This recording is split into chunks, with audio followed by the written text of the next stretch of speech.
না বেসরকারি ছিল। আমাদের নেতা পল্লীবন্ধু এরশাদ মরহুম নেতা প্রেসিডেন্ট, সাবেক প্রেসিডেন্ট, এইটাও সরকারিকরণ করেছিল।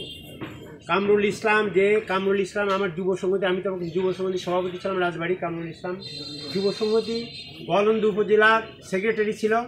তখন তিনি এই রাজনৈতিক কর্মকাণ্ডের জন্য প্রতিমধ্যে রোড অ্যাক্সিডেন্টে মারা যাওয়ার পর তার নামে কামরুল ইসলাম আজ সরকারি কলেজ।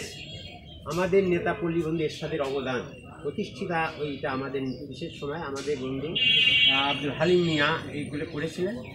তারপরে যে এই যে কী একটা ক্লাব এখানে শহীদ, এই ক্লাবটা আমার মনে আছে, ওই খালের ভিতরে একটা সাপড়া উঠে মাসা করে এই ক্লাবটা করা হয়েছিল তৎকালীন এরশাদ সাহেবের সময়। শহীদ স্মৃতি ক্লাব ও পাঠাগার, শহীদ স্মৃতি ক্লাব ও পাঠাগার ওই 83-84 সালে এতে প্রতিষ্ঠিত করা হয়েছিল, কিংবা 85-তে, আমার এইসব মনে আছে।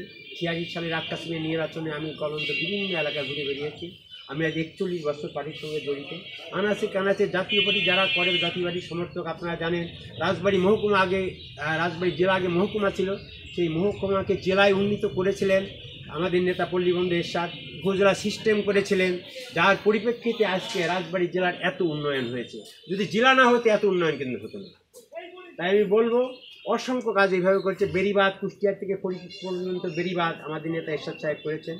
এইসব অসংখ্য কাজ করেছিলেন আমাদের নেতা এরশাদ সাহেব, যার পরিপ্রেক্ষিতেই আমরা আজকে লাঙ্গল প্রতীক, এই এরশাদের লাঙ্গল প্রতীক নিয়ে আমরা নেমেছি। আপনারা এটাও জানেন রাজনৈতিক পরিস্থিতিতে 2001 সালের পরে লাঙ্গল প্রতীক নিয়ে আমরা রাজবাড়িতে ছিলাম না, কারণ এই মহাজোট রাজনীতির পরিপ্রেক্ষিতে আমরা লাঙ্গল প্রতীকায় 22 বছর